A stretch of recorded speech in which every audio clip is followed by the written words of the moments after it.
is no good. Rebounded by Anthony. 2 seconds left. Anthony for the win. Cody rolls it. Cole Anthony gives the Magic a victory. Close-up Magic. All right. Welcome back to another episode of the Close-Up Magic. I'm your host, Stephen Cameron, and today we're gonna have a good episode. We have Jonathan Alicea, stumbling over my words today, and my good friend. He's been on this show on and off for years now, and so you all are probably familiar with him. If you're not, you should be. He'll be joining us in here in just a minute, and yeah. It's going to be a fun time. We're going to talk about the offseason, talk about the playoffs, talk about whatever we want to talk about. We don't really have an agenda. So it's going to be kind of just a fun, organic conversation about basketball. Reason why you haven't heard from me in a couple weeks is because, honestly, I just been really busy and the Magic season's been over and I got some other priorities that I put over this podcast. So not that I don't love you guys, but as some of you all need a break after a season, so do I. And I kind of took one, and that might be how this show goes for the rest of the summer. You know, I'm going to try and do at least 2 episodes a month, commit to like an every other week schedule. There's definitely going to be weeks where I do them weekly. But you know, I'm not going to commit to doing an episode every Tuesday or Wednesday. Like this episode's coming out on Friday, you know? So that's just kind of how it's going to be until like the season ramps back up. Before we get into the show, we will be announcing the jersey giveaway shortly. We're going to run a duck race, which you all will see, which does a cool little like race with all the entries and whatnot. We had quite a few entries, so I'm psyched on that. Yeah, before we get to all that, we're going to do the housekeeping stuff. So first off, this podcast is presented by 19 Media Group. They're the network that allows us to get sponsors, which allows us to give away jerseys and stuff like that. Big shout out to all our Patreons that are still rocking with me, even with the slowed down content recently. Like, really appreciate you all. If you're interested in joining the Patreon program and want to support this show in a financial way, links in the description. You can check it out. We have 3 different tiers starting at $3, and it gives you exclusive giveaways and benefits that you don't get for just casually listening to. You know, we do giveaways and stuff just for that crew too. And then the other thing is, you know, please like and subscribe and do all the things to, you know, YouTube and SoundCloud, wherever you're listening to this. Do people still use SoundCloud? I'm not sure. I do, but like for totally non-podcast reasons. Yeah. Anyways, cool. Jonathan, what up, dude? How you doing, man? What's going on, man? Bro, I love the Batman shirt. It's not a shirt. It's a blanket. It's like a... You know, I can take it off, and underneath I got my Jameer Nelson jersey. But dude, so you are like, you're Batman. Is Jameer Nelson Batman to Dwight Superman? You're wearing a Jameer Nelson jersey with a Batman blanket over. There could be something there. Perhaps. I think Jameer Nelson is more likely Batman for sure. Dwight Howard, I'm not so sure is actually Superman, even though he likes to believe he is, but that's fine. It's fine. We'll go with that. If he wasn't Superman, what superhero would Dwight Howard be in his time with the Magic? Harley Quinn. Why is that? Because he's like a menace. He's like a both on and off the court. It's last couple of years bit of a prankster, and I feel like the Joker is a bit too serious. Diabolical, and Harley Quinn's a bit more whimsical. So yeah, he'd be Harley Quinn. Yeah, I could see that. Yeah, I immediately thought the Joker, but he is a little bit more of a serious character. So at least in the recent movies. So like, I do think you're right. Harley Quinn would work because she's kind of more bubbly and whatnot. Yeah. Not saying that Dwight Howard is a girl, but not that there's anything wrong with it. He is playing in Taiwan, and if I'm not mistaken, there are some lady boys in Taiwan, so maybe he's getting his rocks off. Maybe. Seems like he's having a good time regardless. So, and he participated in the 3-point All-Star competition. That was kind of fun. Yeah, it's also years. He's been practicing that shot for years. He finally got an opportunity to showcase it, and it did not end very well for him. So I think he's made a handful of them while he was in the NBA. I think he made a handful with the Lakers. Yeah, he may have even made one with the Magic. I feel like he made one with the Magic in 2012. It's possible. I have to Somebody go back check to that. box Let's scores. see. I'll look it up right now. You do all your talking. You do the host stuff, and I'll look up whether or not Dwight Howard made a 3-point shot. Well, while you were looking up if he'd made a 3-point shot, we are going in 2012. In 2012 only, we are going to do the duck race. So, people, this duck race is for the jersey giveaway that we are doing just as a thank you. Anyone could sign up. The sign up form was open for like 2 or 3 weeks because, again, I lacked podcast. Like, I didn't do a podcast last week. I didn't do one early this week. So it's been up for a minute. We're doing a duck race. We have 40 people that joined in, which I think is dope. And we are going to start this beast now. And that is the pop-up. So we're now going to start. They both look like pop-ups. They are. So, all right, let's go. Oh, this is it. Hit the pop-ups. See, guys, I haven't done this in a minute. I don't want to join for premium. I just want to do the thing. So here we go. No, stop. Give me the – that's up here. Start. Thanks for the technical difficulties, people. Let's go. What duck is going to win the jersey? Jersey of your choice, too, by the way. Let's go. Real Finn Diesel. I don't know you. I don't know if I interact with you on Twitter much, but Real Finn Diesel, I'm gonna slide into that DM and say, yo, what jersey do you want? You pick it out, you send it to me, and we're gonna make it happen, Captain. So thanks for listening to the Close Up Magic. Thanks for being a supporter of the show and entering the giveaway. That's cool. Maybe we'll give away another jersey at some point in the offseason. We'll see. Am I allowed to enter, or am I too close? No, you could definitely enter. No, I would feel guilty. I'm part of the crew. I would feel guilty. Malik entered. Malik G entered. That's okay. Wow, the nerve of that guy. Karan, who does our graphics and stuff, he entered. The absolute nerve, dude. But Karan is also a paying Patreon, even though he helps us with stuff, and he can do whatever he wants if he enters. So. All right, cool. Jonathan, it's the offseason, man. How you been enjoying the NBA so far with the playoffs? Have you been tuning in a little bit, watching a game here and there? I've been able to watch quite a few games, but the West Coast games are a bit tough. I've only watched like 2 Laker games, and I don't know that I've made it through a single Suns game. I think I've watched part of a Nuggets game. Most of what I've been watching has been the Eastern Conference games. I've seen almost all the Knicks games. They've been fun. Yeah, I watched the entire Bucks Heat series. I saw the first Celtics 76ers series. Yeah, it's been fun. I watched the play-in tournament. What are you Are you one of the people that likes the play-in? Are you? No, yeah, absolutely. Because I said this on Twitter, but you had like 3 weeks left in the season, maybe less then, and there were still 23 teams that were playing competitive basketball, trying to earn a spot. So, I think yes, it's been a success. I think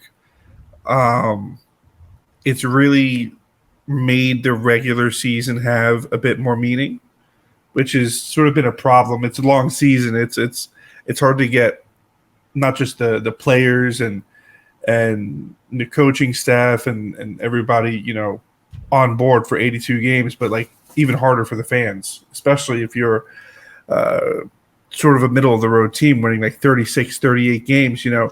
There was a point in time where like 4 to 6 weeks before the season ended, you knew your team wasn't going anywhere.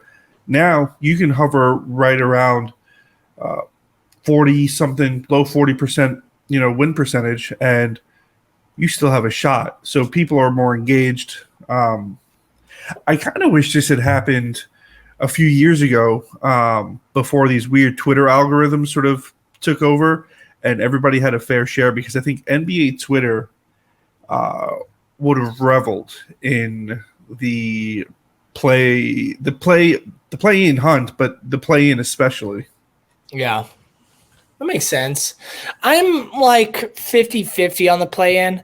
I do agree that like it adds a value to the regular season. Do agree that it makes teams more competitive, as we've seen. But I know it's called the play-in, but I also consider it the playoffs. It's just single elimination playoff. It's like basically a single double elimination playoff type situations.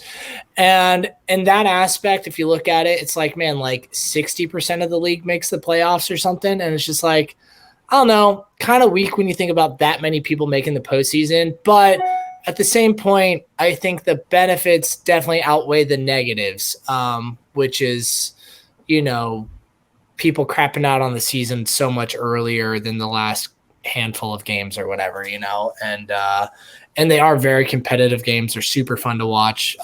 Single elimination type games is just a blast.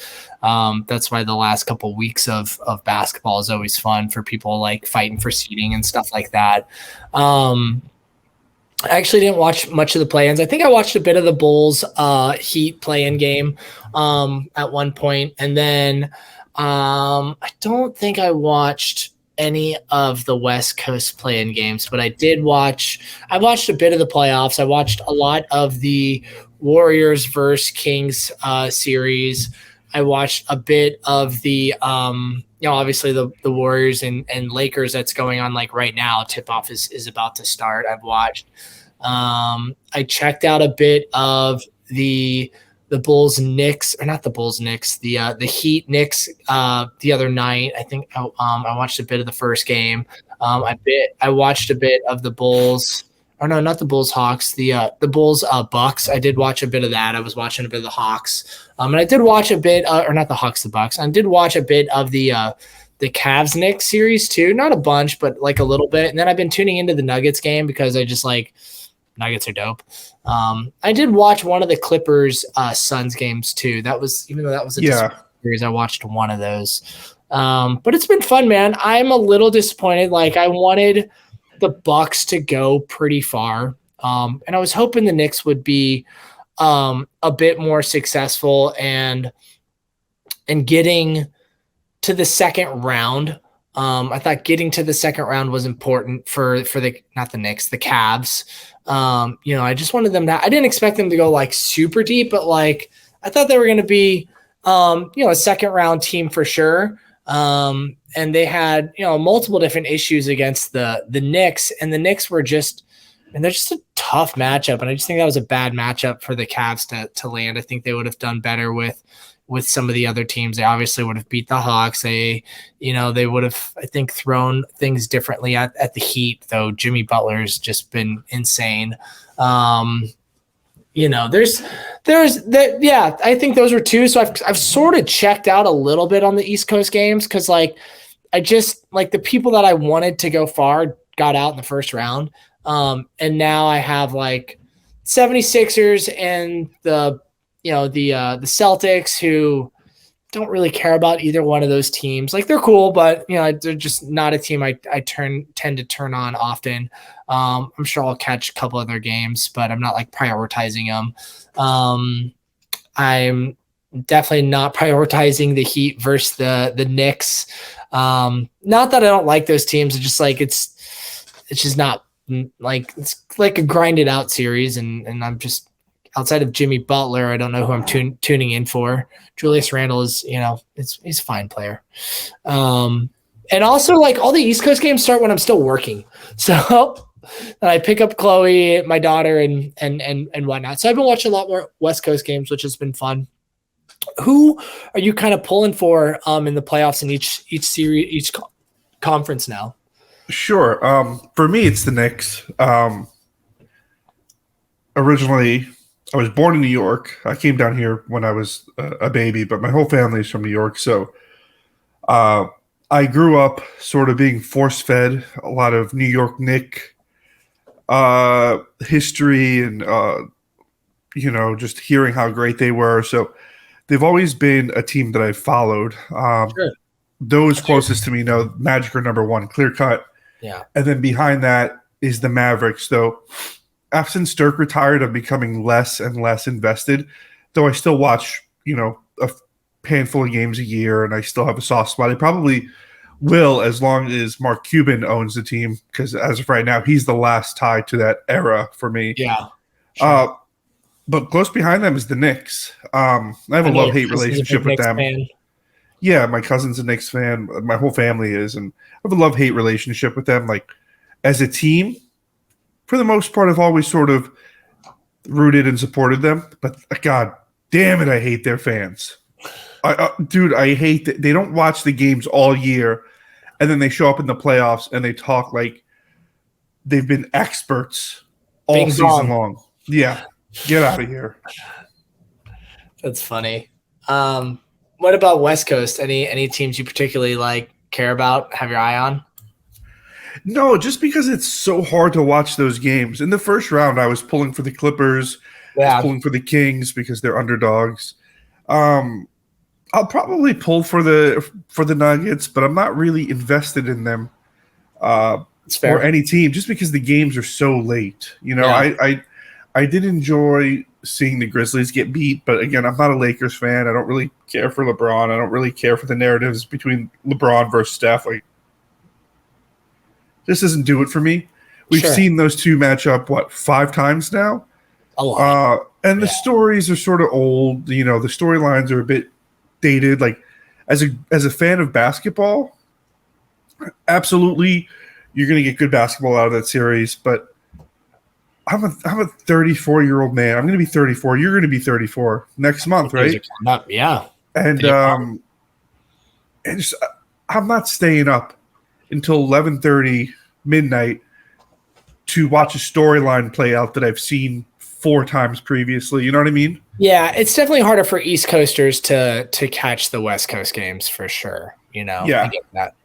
And compared to West Coasters, just hopping off work a little early or catching the second half of, most games start around 4 p.m. for me. So, an hour into it, 5 o'clock off work, if you work a traditional 9 to 5, and you can catch the second half of a game pretty easily. So I hear you there. I think for me, East Coast, I don't know. I guess Embiid won the MVP. It'd be cool to see them go a little farther, make it to the finals. That'd be cool. I do have a soft spot for Doc Rivers. Always will. So it'd be cool to see them get somewhere. West Coast, I live in the Bay, man, so it's hard for me not to say go Warriors. They've definitely grown on me, and my wife's family all enjoys the Warriors, and I like the Warriors too. So that's kind of who I'm pulling for. But I wouldn't have been upset if the Kings knocked them out because that was a really cool story to watch throughout the season. Regarding Steven, can I ask you something? Yeah, what's up? I have this issue, and it's gotten worse each and every season. Okay. When the Magic are not in the playoffs, sometimes I get a little bit jealous of other fan bases. Mm-hmm. I get a bit bummed out when we're irrelevant. I think by and large, for most casual NBA fans or sports fans, the Magic are irrelevant. But we had a lot of narratives this year. Yeah. Especially having the Rookie of the Year. A lot of people, writers, journalists, NBA pundits in general, talked about how great our core is. Yeah. And it was nice to hear about that. And then suddenly it's over. You know what I mean? Yeah. And so, do you feel a little bit jealous? I would say it's kind of like getting the blues for me. Mm-hmm. Where it's just dang, well, that was a good run. I think the last couple of seasons, it's been easier for me to transition to it because it's like I knew the team wasn't going to make it, and like had already like made that decision in my head early, like not this past year but 2 years prior. It's like, dude, we were tanking and blowing it up. Like I knew we weren't going to be in it. So it's like that I could prepare for it a lot earlier. This year, like, there was always that like percentage of like, oh, we could make it, but I also like around Christmas, New Year's timeframe, like kind of also transitioned to like, we'll probably get close, but we're not going to make it, right? And that was just like kind of always my thought process. But those years with like Vooch and Evan and Aaron Gordon and Fultz, like it's almost like I had more jealousy and heartbreak throughout all those seasons with when the team was limited with where they were going to go in the playoffs, but had the opportunity to get there, particularly like with JI and Fultz, like that following after the 19 year, but then they had just like injuries and stuff. And it's like, that was kind of a bummer. Granted, you can only go so far with Vooch as your best player, but like it would have been, I feel like I had more jealousy in those aspects. The first couple of years I was out here, dude, I was absolutely jealous of Warrior fans. Sure. Because, I'm watching my team have no direction, making weird trades, having like a horrible GM, getting a new front office, and then like I'm surrounded by friends and a team that's just winning championships after championship after championship and signing the best player in the planet, Kevin Durant at the time, and like, just having all this success. I've grown into it and have like embraced the Warriors, as I've been here. But those first couple of years, I was like pretty anti-Warrior. And then they've grown on me, and I've made, like my neighbor works for the Warriors, and I've connected with him. And I occasional golf buddy of mine is the GM of the Santa Cruz Warriors and works under Bob Myers and stuff. And it's like, I've had enough connections with the team through family and friends and that, where it's like I can kind of get behind them and enjoy the momentum they build. And it's great to see a city as when Orlando is relevant and the city goes off, it's great to be in that vibe when everyone is just excited for the team. But yeah, man, I think I understand and get the jealousy aspect of other fan bases. I think this season it's more or less like I'm ready for the next season to start, where last couple of seasons it's been like, man, I'm thankful for the break, but now it's like I really just want to know what's going to happen with this team in the offseason and start next year, because like there's that momentum. So yeah, I hope that answers the question. Yeah, no, I see. When I think of the playoffs, I never even think of the Vucevic, Fournier era, the Steve Clifford era. I was appreciative of those two playoff berths that we had with Steve Clifford, but a lot of that tenure was tainted by underachieving. Yeah, for sure. Poor roster construction, poor coaching, things like that. So back then it was a little bit difficult for me to kind of come to grips with it. Every time I'd watch the playoffs, I'd be like, man, I wish that was the magic. We have a good fan base. We deserve coverage. We deserve attention. Prior to us trading Dwight Howard, we were one of the most winningest franchises, at least regarding win percentage. Yeah. I think we were top 10, maybe top 12, somewhere. Like we were the top half of the NBA. Yeah, we were. And now we're not. Exactly. We're near the bottom now. And I think when I think of the playoffs, I think about the Dwight Howard era and to a lesser extent the T-Mac era. Before that, we had the Penny era, and then the Penny and Shaq era before that. Like growing up, if you're in your late 20s, early 30s, older, you're used to a level of success. Worst case, we were what? A 7th, 8th seed. Best case, we were a finals contender. Right. There was only a handful of seasons where we didn't make the playoffs during my lifetime.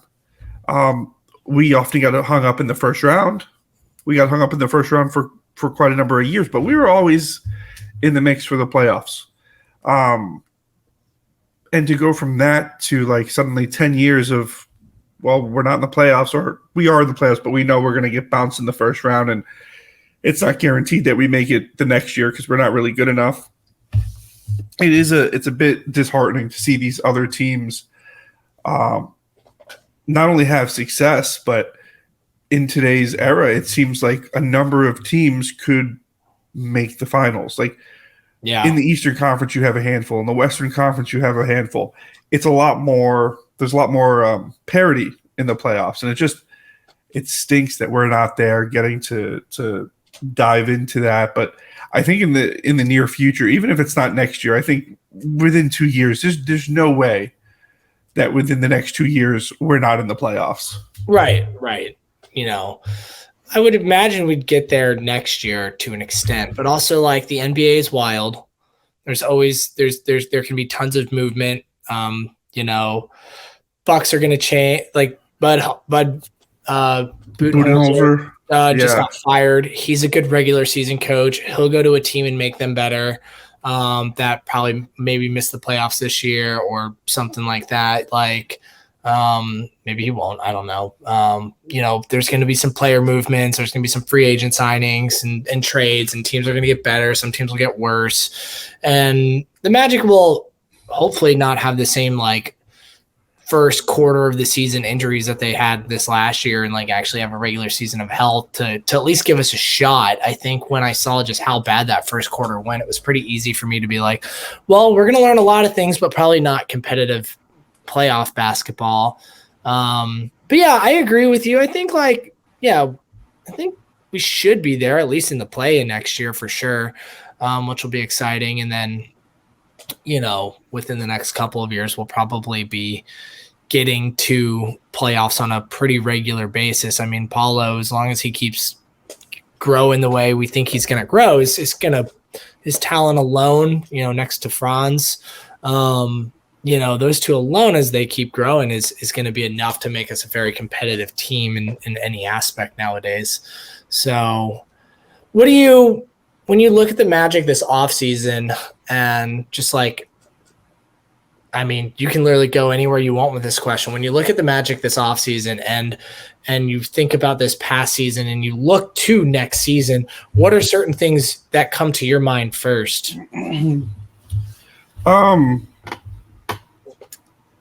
It's hard because looking at the roster right now, you're essentially too deep at every position. Whether you believe Mo Wagner and Goga Patazde are third-string centers or not, like, regardless, like, they gave minutes last year. They're rotation caliber guys in the NBA, if nothing else. So, like, technically you are too deep. I think the question is, do we upgrade the backup center spot first and foremost? I have no issue running it back with Mo Wagner. But I also think trying to get an upgrade, somebody that does a few of the dirty things that we don't currently have, a bigger body, a guy who can rebound. Better version Goga? Sure. Just an upgrade would go a long way, but I don't think upgrading our backup center spot will make or break the season. What I do think will make or break the season is us addressing the shooting on the team. Yeah. This year, it seems like I'm not looking at the numbers, but it seems like we improved over what us Magic fans have sort of come to know about the team over the last decade.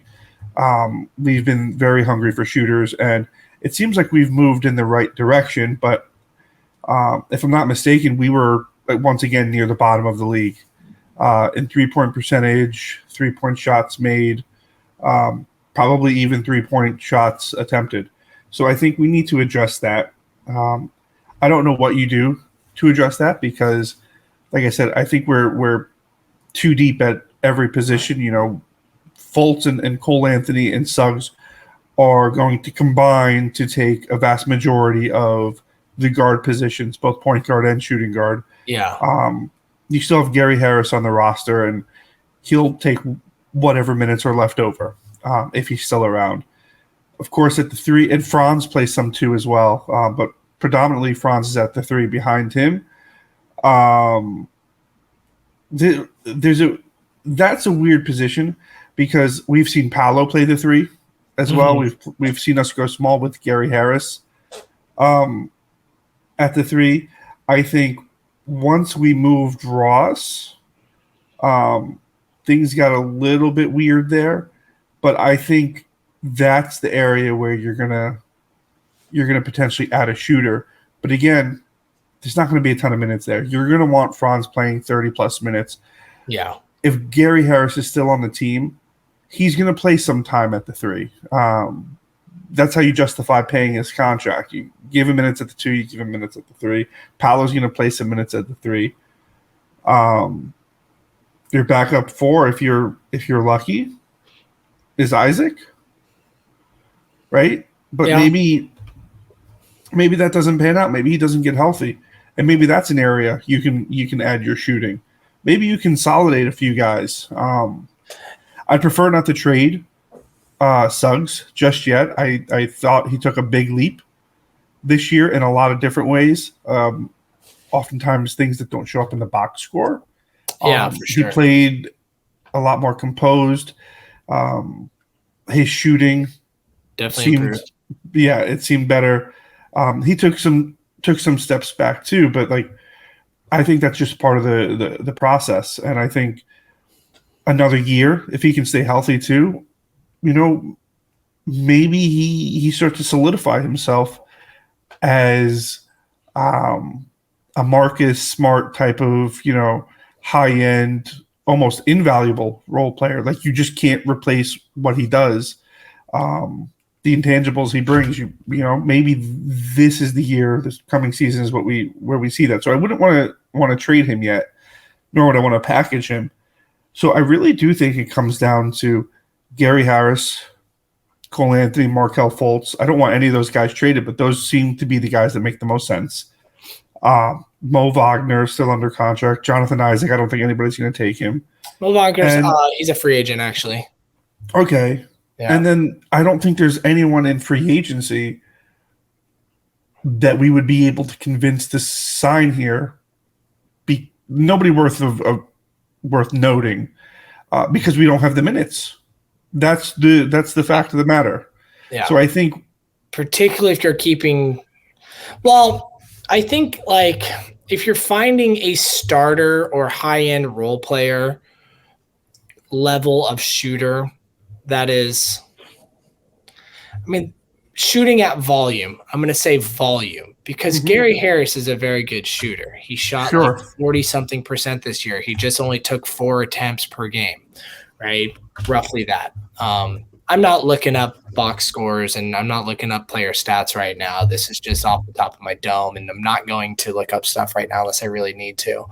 So it's there's the Gary Trent Jr. versus, Gary Harris type conversation that's been had on Magic Twitter, right? And if you go for a guy for Gary Trent Jr., which I think you make the call, see if there's any interest there. I'm not sure if he's my top free agent, but it's okay, you probably find a way to move on from Gary Harris in the trade or just not picking up his contract for next year, which I think would be weird. So I think you got to trade him.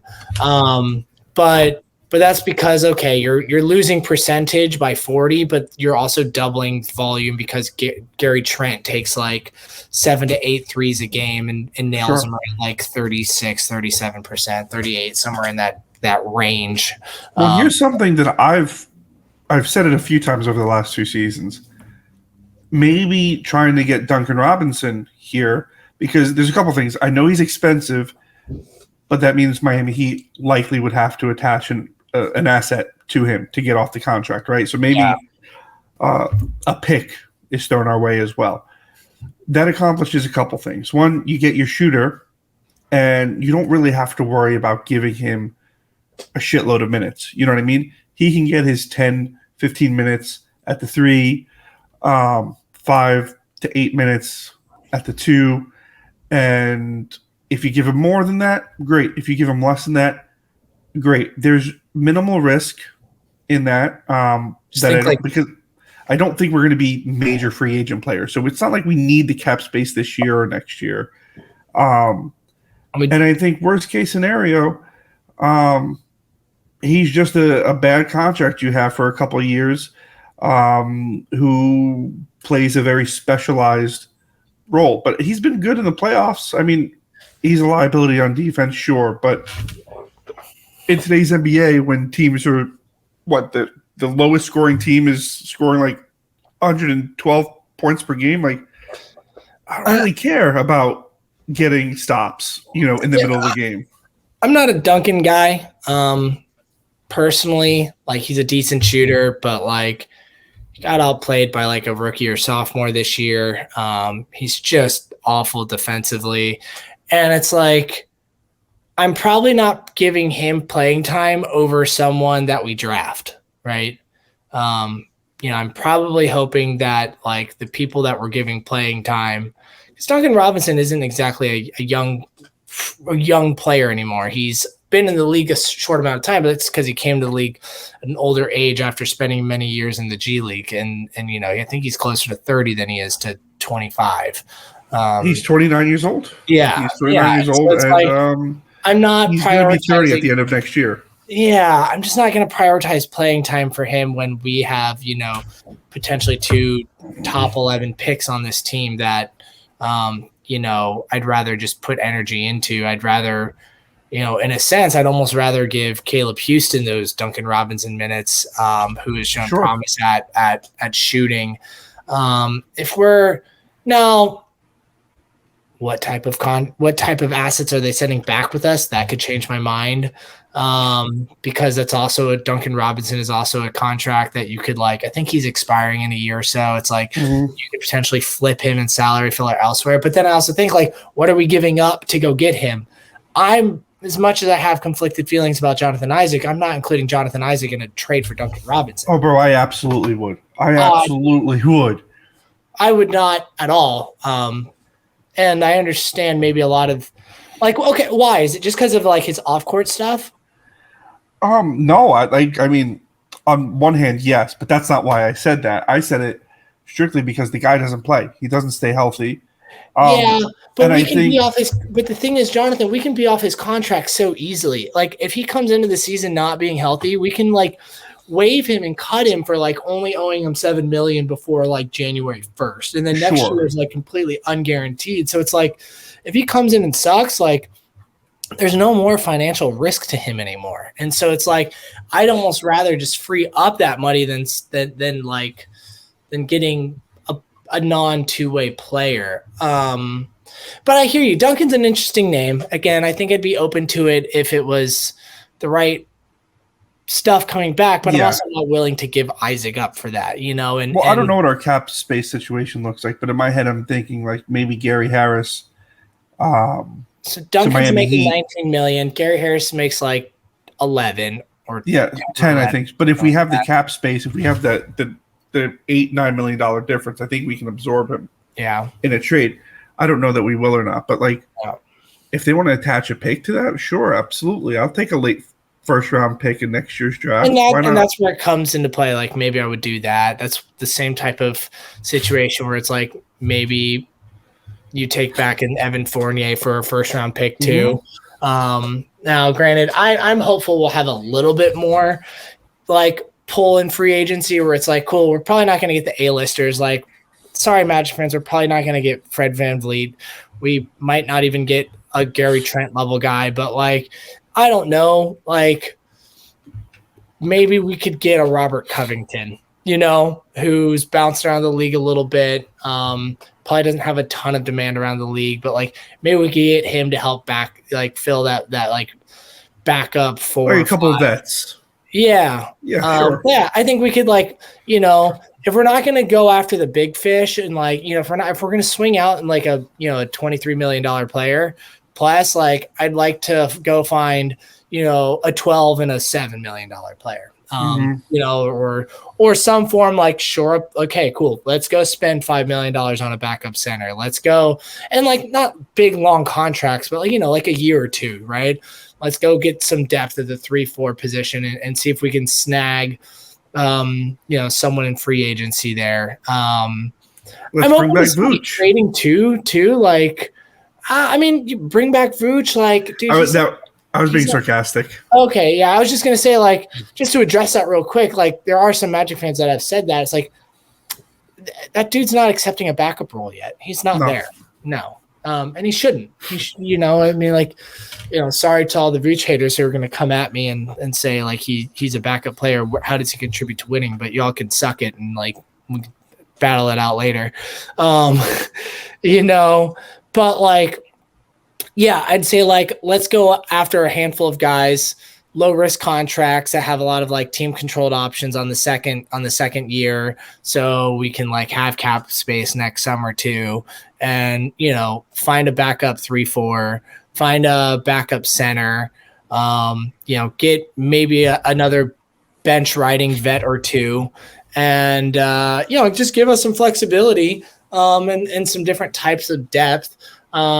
We're also gonna like I do think one thing that this team lacks is like veteran leadership. Even though Fultz and like Wendell are growing in that role a little bit, but they're still young. I still think you need a couple people that have been in the league for 10 plus years. And like, that's why they signed Michael Carter-Williams, and I don't think Michael Carter-Williams will be on the team next year, but like maybe he will, I don't know. But like there needs to be a couple of vets that I think can play, but are also okay with like just riding the bench, Sure. that have been in here for a little while.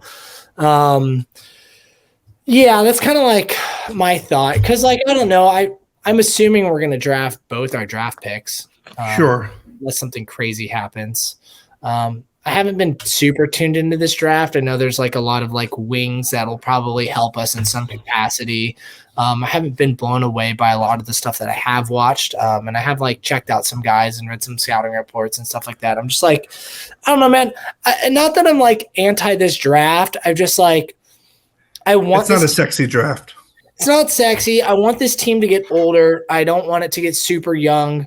Young teams take longer to get to winning. I feel like we have a ton of young guys already. Like I'm ready to just get a little bit older. I'd be more excited if we had one draft pick than two, because then it's like you already look at this team and how many guys, unless they do a trade, are pretty set in the rotation. It's like, where are they? And we have $23 million in cap space. They're probably going to sign players that actually want to play and expect to play. It's like, where do you get the minutes for one draft player, let alone two, right? And that's just hard. That's going to be an issue, yeah. Yeah, and it's like it's going to be a diminishing asset if they don't get playing time and start developing. So it's like, you're going to get diminishing returns. So there's part of me like, should we explore trading one of our picks? And I definitely do think we should explore trading one of our picks. I'm not like don't draft two guys, but I'm also like, what are other options out there? And can we get something decent back? So yeah, it's going to be an interesting offseason. It's cool that we actually we're kind of that fringe team, got a lot of good publicity this year. Paulo won Rookie of the Year, which was dope. Obviously kept us in a lot of headlines. Which is crazy because everybody knows Walker Kessler should have won the Rookie of the Year because of analytics. Dude, Walker Kessler should have definitely. That argument's so stupid. And I'm someone who likes analytics. I just don't think you can live and die by analytics, because then you get takes like that. Like, come on, bro. Dude. Grow up. The guy was in his 40s and he said that shit. Come on. Dude, he got 98 out of 100 votes? Come on, man. Should have been – he's practically unanimous. Y'all just homers. That was cool, though. I really enjoyed watching Paulo this year. He had his, struggle of shooting, but it's like, man, we finally had two rookies, Paulo and Franz, the last 2 years that didn't get hurt. Because Bamba got hurt his rookie year. Isaac got hurt his rookie year. Chuma we drafted and had a fucking ACL tear and didn't play for a year. Who was after Chuma? Cole. I think he had an ankle He sprain. had injuries. That kept him out on and off his Suggs had year. injuries. Suggs had injuries. It was nice to have two players like play a good amount of the season, which was really fun. Yeah, man. Well, did you want to? I know you had a couple topics you wanted to bring up before we wrap things up. What do you? Two topics. We can keep it short. On the subject of free agency, let's make it fun. Yeah. Would you consider signing Dillon Brooks? Yeah, I would. I would consider it. Doesn't mean I would do it, but I would absolutely pick up the phone call, or call him in his company, and have the conversation. Now, the reason why I say that is because I have enough faith in our culture to absorb someone who might not be the most saying prayers and walking a straight line every moment like the rest of our team. Like, we have enough good soldiers to kind of like not let something like that rattle this team too much. His defense is incredible. Sure. He's a little bit of a chucker, but like, I think a lot of that also comes with that, like the chemistry that was on the Grizzlies. And I also think like there's something different about like a player. He was the longest person in Memphis and their team. He was the longest tenured player. Yeah, his longest tenured player. Thank you. He was a second-round pick. He grew with that team when they were a shit show to where they are now, a really good team. And so I think when you can grow like that, you can create some blurry lines of who you are as a player, to where when you come to an established team that has hierarchy and offense already, and there's a clear role that can be established before papers are signed, I think that's an opportunity to give someone a second chance. Now, is he high on my list? No.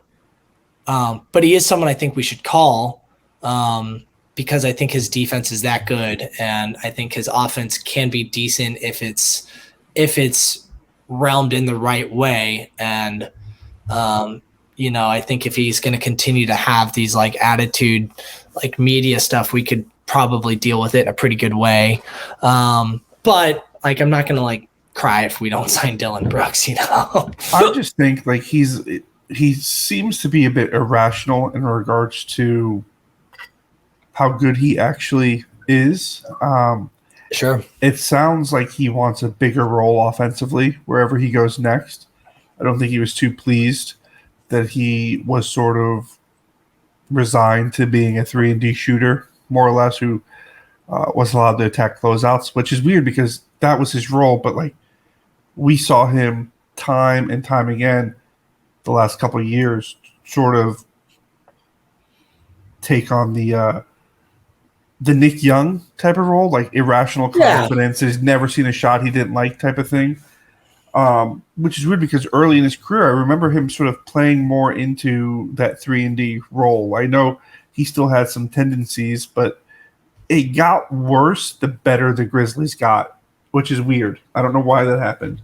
I think it's because the culture there just got so fucking shitty, dude. Could be. Like, that team was a shit show. They had like, and I don't even think he's a locker room cancer. I don't even think he's a bad guy. I think his mouth gets him in trouble. Yeah, I think his mouth gets him in trouble. And I was just listening to JJ Redick's podcast the other day about how teams should have an agitator like him. It's good to have at least one guy like that. And I agree. I just don't think he's the one that I want. The Magic had a few of those guys over the years, like Matt Barnes, for example. But Matt Barnes knew his role and played that role very, very well. I think right now Mo Wagner is sort of the agitator, but like he's not really all that effective. It's hard to have an agitator who's not like a solid rotation player. Yeah, I think the best agitators are also ones who thrive on the defensive end. Like I think of Pat Beverly, I think of Marcus Smart. You talk about Dillon Brooks, those sorts of guys. Matt Barnes in our history. But no, I think they're there's better options out there. I think Suggs could be that. I know Michael Carter-Williams was that for a bit for us. Yeah. So no, I'm out on him. I'm out. So who else do you think? Because like I mean, are you interested in a Gary Trent? Sure, yeah, I like Gary Trent. It's all going to be about finding fit. I like Chris Middleton, but he's not going to fit. Gary Trent isn't going to fit. I think more than likely what happens is we have a relatively quiet offseason again. I think we plug small little holes, we get the veterans that we need, and we sort of build through the draft. Maybe we make a small trade, but I don't really expect anything big. Yeah. And this front office has sort of shown that they're willing to just sort of let things play out. Like, we've had one big trade deadline, and that was when we traded Vooch, Fournier, all those guys.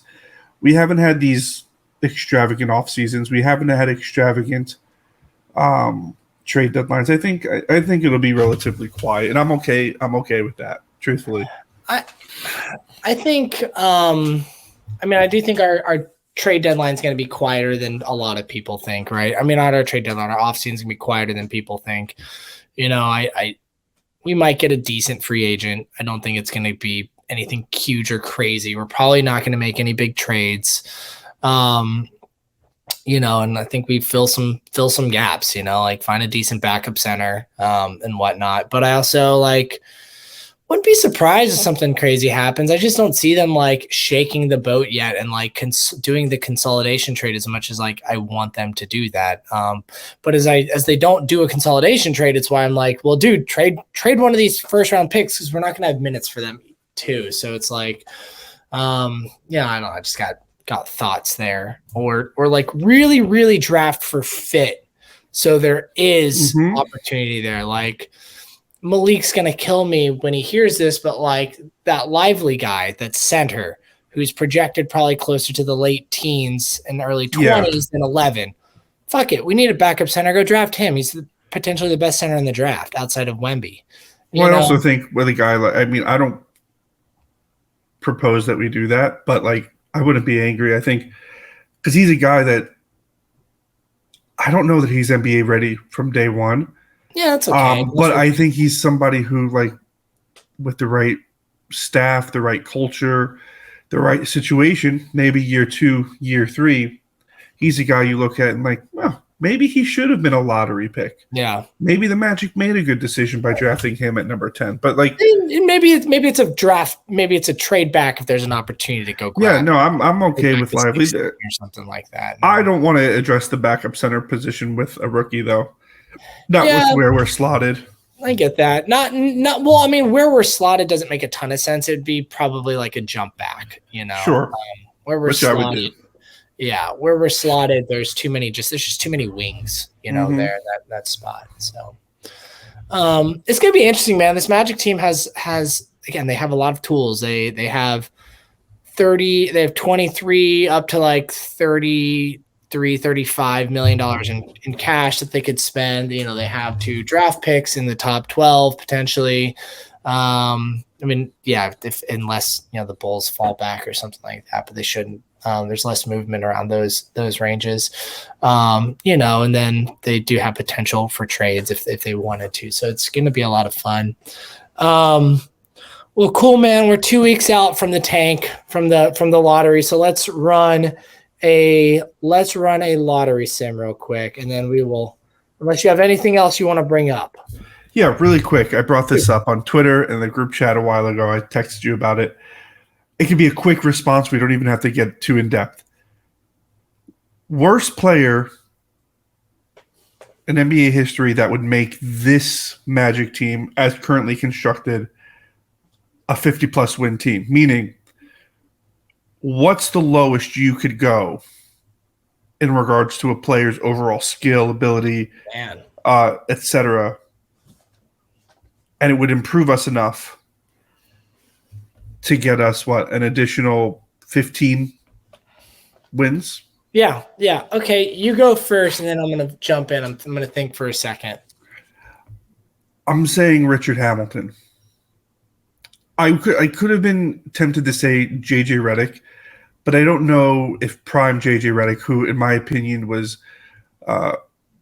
those first couple of years with the Clippers, I don't know if that would be enough to get us to 15 extra wins. But I think Richard Hamilton, who did a lot of the same things that Redick did, but was also a better defensive player and a little bit more athletic, could create for himself as well, but like one of the best, I would say top 5 guys ever at moving without the ball. Sure. I think he would be the guy. It's not a bad pick, man. I have a couple of thoughts. One,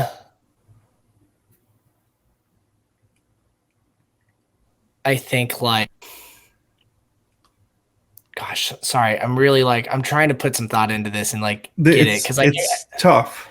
It's tough, man. It's really tough. And where I was kind of joking before, laughing about Mario Hezonja is mostly just cause it's in our text is this team is close enough to where just getting over to the hump, shouldn't take that much when you have average health. And that's why I was joking about Mario Hezonja. But really, I'm trying to think God,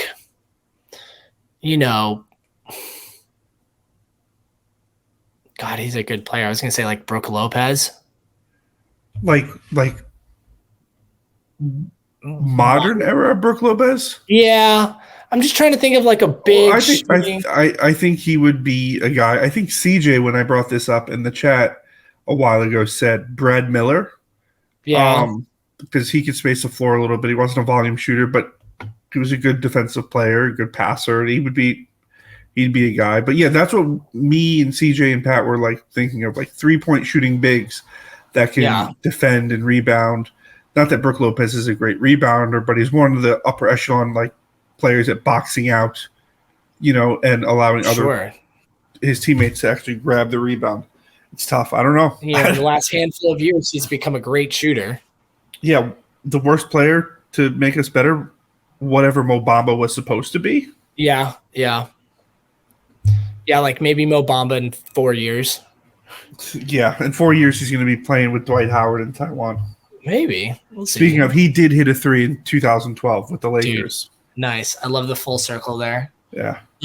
Magic fans, if you're listening, or fans of other teams, if you're listening, thanks for tuning in. Tell us who you think is the worst player in history that could help us get to 50 wins, a 50-win total. I'm trying to think who else could be good. I like the JJ Redick option.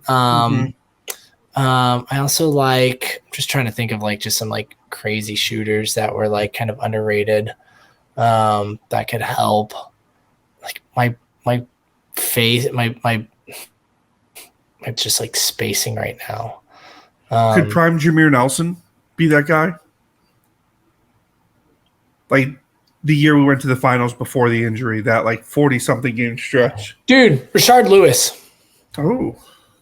I think he could. Awesome shooter, decent defender, not quite an all-star, but I think he could. He can play wing, fill into, the come off the bench, start. I think he would be a good option there. Well, that's a good answer. Yeah. Positional versatility. Because I just think we have too much depth at point guard to be adding another point guard unless you're taking away, and you're not playing Jameer and Fultz next to each other.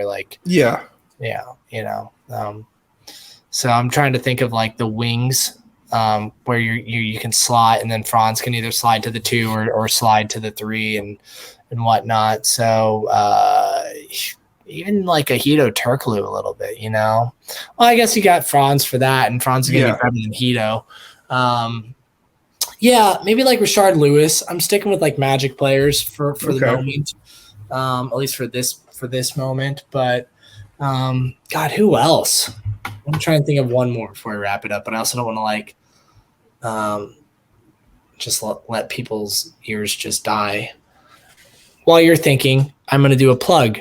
If you need some Magic gear, or NBA gear, go to NBA.com and click the link in my description because it's an affiliate link, because the NBA.com is a friend of our show and they have offered to make me an affiliate of them. So you can buy stuff through them and it just gives me a little bit of a kickback to help stuff. So if you want to get some off-season gear, there's some good sales going on right now, I think, too. Just click that link down there, NBA.com. That was my ad read that I was supposed to do in the very beginning. I'm sorry, NBA.com. I love you more than that. I don't know, man. I don't know. I think I'm going to stick with Rashard Lewis and call it a day. No, that's fair. I can get behind that. Again, he can play the 3, he can play the 4. Paolo can play the 3, the 4, minutes at the 5. Space there. A good coach can get creative with that. Yeah, I think so too. All right. Well, Magic fans, everyone who listens to this podcast, appreciate you. Thank you. We will be back probably not next week. Next week is I work in brand sales, or I'm not in sales, but I work for a brand called Mountain Hardware. We make product. This is our seasonal sales meeting where we bring all our dealers in and they go sell all of our products to a bunch of stores that are then going to buy it and sell it to you. And so it's just like a crazy week with full day meetings that go into the night and have, social events and stuff. So there's not going to be a podcast next week. I'm not going to even attempt, but I will say I'm going to miss you a little bit. And you'll tune in when we do another one, please. Jonathan, thanks so much for joining, man. I loved this, just like, let's talk basketball, no real agenda conversation that we had. Why don't you tell the listeners and viewers of the show where they can find you if they're interested in talking to you about the worst player on Magic history in the Magic that could help us get to 50? Where they can find me? Yeah. If you want to share that information, you don't have to. Sure. I'll be on OBT from 7 p.m. to 3 p.m. at 3 a.m. selling my body. Nice. They call me the Road Job King for a reason. I like it. No, for real. You can add me. I don't really want you guys to add me on Twitter if you don't already follow me. What is my Twitter? @_Jonathan, not John. So if you want to follow me there, I haven't done any Friends with Boredom stuff recently. I'll probably do that, sometime within the next, 3 to 12 months. We'll probably pick that up. Sure. We've had some good episodes. They're still available to listen to. But I got nothing to plug. Don't really care if you guys follow me, but yeah. Sweet. Jonathan, we forgot to do this. We're going to send the lottery and walk out. Boom! Oh, great. Number 2, Scoot Henderson. Dude. Where are you going? We going Scoot? Sure. Well, I mean, if you go number 2, you got to go best player available. Yeah. At that Grab point. Scoot. You make it work. You figure it out. Yeah. And we get to keep the Bulls pick. That's a fun one. Indiana gets the first pick. Charlotte jumps up, gets third pick. Good for them. Detroit, you're fine if you drop back. Houston, you suck. And good one. All right. Peace out, Magic fans. Thanks for tuning in.